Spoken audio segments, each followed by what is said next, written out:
Senhor presidente, senhores vereadores, senhoras e senhores,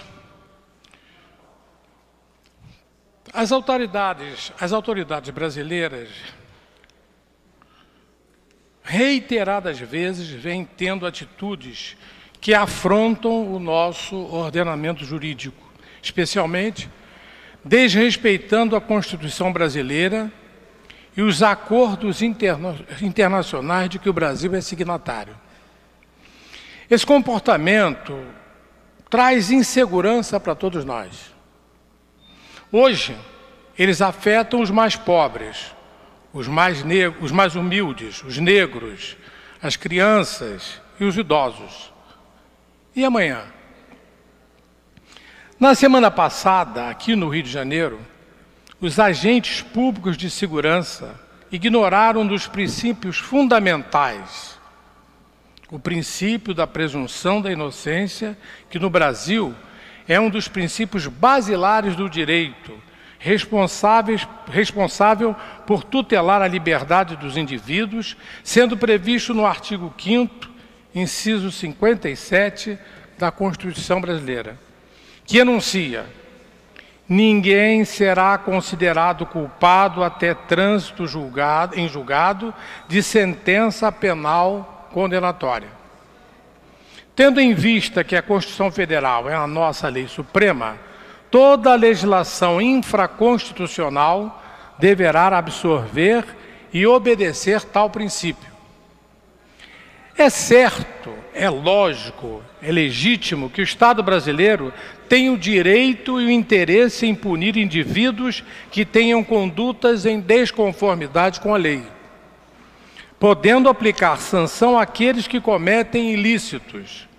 No entanto, esse direito-dever de punir do Estado deve conviver e respeitar a liberdade pessoal, um bem jurídico do qual o cidadão não pode ser privado, senão dentro dos limites da lei.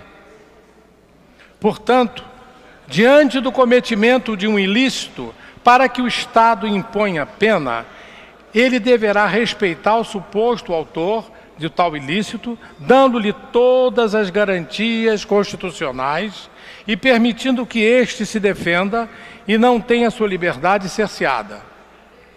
Sendo necessário, portanto, que ocorra um processo e, enquanto não houver sentença transitada em julgado em que o Estado prove a culpabilidade, o suposto autor será presumido inocente. O princípio da presunção da inocência veio a ganhar repercussão universal com a Declaração dos Direitos Humanos da ONU em 1948, que afirmou em seu artigo 11: toda pessoa acusada de delito tem direito a que se presuma sua inocência, enquanto não se prova sua culpabilidade, de acordo com a lei, e em processo público, no qual se assegurem todas as garantias necessárias para a sua defesa. O Brasil, ao votar na Assembleia Geral da ONU de 1948, colaborando para originar essa Declaração dos Direitos Humanos, estava ratificando tal princípio. No entanto, só 40 anos depois é que ele veio de fato ser positivado na legislação brasileira. Só com a Constituição de 1988 é que o Brasil incorporou expressamente a presunção da inocência como princípio basilar do seu ordenamento jurídico. Isso não implica dizer que, até então, o país era totalmente estranho a ele, porque outros princípios, como os do contraditório e da ampla defesa, já davam esse norte para os processos e decisões da justiça brasileira.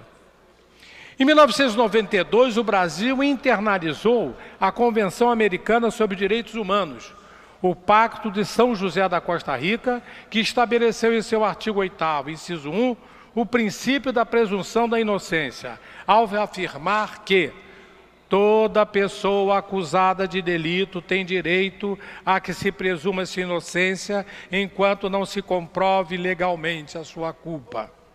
Diante disso, ficamos perplexos quando agentes públicos ignoram a Constituição e os tratados e convenções que são compromissos assumidos perante a comunidade internacional. O mais curioso é que essa afronta não atinge os poderosos, os que são denunciados pelo Ministério Público na Operação Lava Jato. Por exemplo, os suspeitos de roubar o dinheiro público, os que enriquecem ilicitamente, os que depositam dinheiro desviado dos cofres públicos brasileiros em paraísos fiscais e os que desfalcam a Petrobras recebem o tratamento levando em conta esse princípio, o que é justo. Mas por que isso não é feito com os menos favorecidos? Naquela semana, os jornais publicaram a manchete: PM aborda ônibus e recolhe adolescentes a caminho das praias da Zona Sul do Rio. Transcrevo, neste momento, trechos da reportagem do Jornal Extra sobre o tema. Trechos do Jornal Extra. 1. Eram por volta das 14h30 de ontem, naquela data, quando 15 jovens, a maioria da periferia do Rio, se revezavam em um banco para 4 lugares no corredor externo do Centro Integrado de Atendimento à Criança e ao Adolescente, em Laranjeiras, após terem sido recolhidos pela Polícia Militar. O motivo?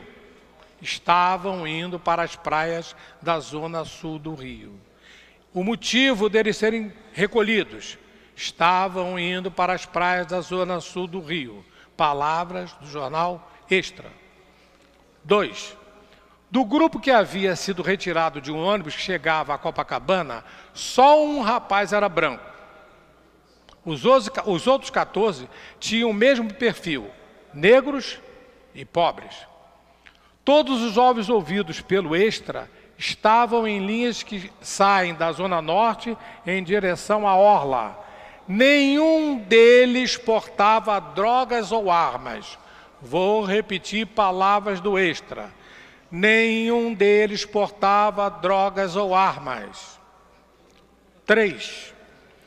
Pedindo anonimato, 4 funcionários da Secretaria Municipal de Desenvolvimento Social que estavam no local disseram não concordar com o recolhimento dos menores.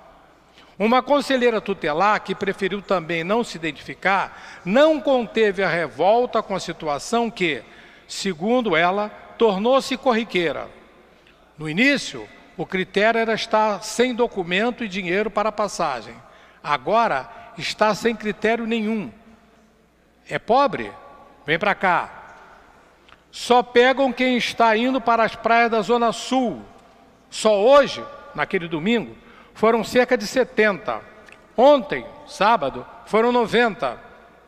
A polícia está privando de liberdade esses adolescentes que não cometeram qualquer ato infracional. Isso é inaceitável, dizia a conselheira tutelar. Algo que se fazia na ditadura militar. Palavras da conselheira tutelar, transcritas pelo Jornal Extra. É evidente que os agentes de segurança pública têm que trabalhar com a prevenção. Isso ninguém discute. Os agentes de segurança pública têm que trabalhar, e eu acho até prioritariamente, com a prevenção. Não se discute. E se louva até. Também reconhecemos que tem ocorrido muitos problemas nos ônibus envolvendo jovens, especialmente nos finais de semana. Também é verdade. As praias têm sido palco de arrastões e de outros casos intoleráveis. Também é verdade. Incontestável, há muito tempo. Mas não se pode prender por prevenção quem nada cometeu. Vou repetir. Não se pode prender por prevenção quem nada cometeu. Isso é ilícito, é inconstitucional, é absurdo, é ferir a Constituição, as leis infraconstitucionais e todos os acordos que o Brasil tem assinado com outras nações civilizadas. Se aprovarmos o desrespeito aos princípios constitucionais de alguns, amanhã estaremos com os nossos direitos agredidos. Isso é significativo. As pessoas não olham para seu próprio interior. Aprovar, subtrair direitos dos outros, se corresponde amanhã a ter que admitir subtrair os seus próprios direitos. Eu já vou encerrar, senhor presidente. Os mesmos documentos jurídicos que citamos acima são os que protegem, por exemplo, a liberdade de expressão de que a imprensa tanto precisa. Imagina se amanhã quiserem cercear a liberdade de imprensa.